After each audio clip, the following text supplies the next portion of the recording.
একদিন সকালে 10 বছরের এক কৌতূহলী ছেলে রাফি বই আর কিছু ফল নিয়ে জঙ্গলের ধারে বসেছিল। হঠাৎ গাছের ফাঁক দিয়ে বেরিয়ে এলো এক বিশাল হাতি, শান্ত কিন্তু রহস্যময়। ভয় না পেয়ে রাফি বিস্ময়ে তাকিয়ে রইল। হাতির চোখে ছিল মায়া আর বুদ্ধিমত্তা। তখনই হাতিটি কথা বলল। তার নাম রাজু। এভাবেই শুরু হয় এক অদ্ভুত গভীর বন্ধুত্ব। দিন কেটে যায়। রাফি আর রাজুর বন্ধুত্ব গাহতে থাকে।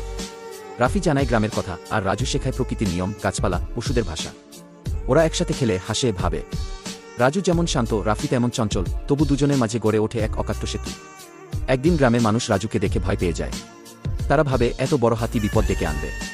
কিন্তু রাফি সাহস নিয়ে সবার সামনে দাঁড়িয়ে বলে, রাজু কারো ক্ষতি করতে আসে না, সে ভালোবাসে, রক্ষা করে।